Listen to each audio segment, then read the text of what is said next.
రైతన్నలకు నమస్కారం అండి. ఈ వీడియో ద్వారా అనంతపురం మార్కెట్ యొక్క స్టాక్ ఇన్ఫర్మేషన్ షేర్ చేస్తున్నానండి. సో ముందుగా ఈరోజు డేటు 24వ తేదీ జూలై నెల 2026 సంవత్సరం. అండ్ ఈరోజు అనంతపురం టొమాటో మార్కెట్ స్టాక్ తీసుకుంటే కనుక స్టాక్ తగ్గింది అని చెప్పొచ్చు నిన్నటితో పోలిస్తే. నిన్నటి total tomato stock 2,33,000 plus boxes 6 AM కండి.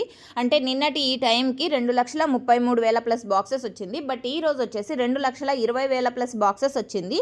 సో ఈ స్టాక్కి ఇంకొక 5 నుంచి 10 వరకు యాడ్ అయ్యే ఛాన్సెస్ ఉంటుంది. సో ఓకే ఫ్రెండ్స్, ఇది కేవలం స్టాక్ ఇన్ఫర్మేషన్ మాత్రమేనండి. అండ్ స్టాక్ అయితే కొంచెం తగ్గింది. రీజన్ వచ్చేసి ప్రైజెస్ లేకపోవడం వలనండి, ఇంకా వేరే రీజన్ అయితే ఏమీ లేదు. స్టాక్ అయితే ఉంది, బట్ నో సేల్ పడుతున్నాయండి. ఇది రైతన్నలు గమనించాల్సినటువంటి విషయము. అన్క్వాలిటీ టమోటాలు నో సేల్ పడుతున్నాయి. సో నాకు తెలిసినంతలో నో సేల్ క్వాలిటీ ఉన్నటువంటి టమోటాలే తగ్గిండొచ్చు అని నేను అనుకుంటున్నాను. సో ఓకే ఫ్రెండ్స్, ఇది ఇన్ఫర్మేషన్. నెక్స్ట్ వీడియో ద్వారా లైవ్ యాక్షన్ అనేది షేర్ చేయలేనండి, ఎందుకంటే అనంతపురం టొమాటో మార్కెట్ యాజమాన్యం ఒక నిర్ణయం అయితే తీసుకుంది, లైవ్ యాక్షన్స్ ఏవి కూడా షేర్ చేయకూడదు యూట్యూబ్లో అనేసి. సో అందువలన కేవలం నేను వాయిస్ ఓవర్ ద్వారా మాత్రమే ప్రైజెస్ ఇన్ఫర్మేషన్ షేర్ చేయగలను నెక్స్ట్ వీడియో ద్వారా. అండ్ మీకు ఈ ఇన్ఫర్మేషన్ యూజ్ అయితే ప్లీజ్ లైక్. Thank you.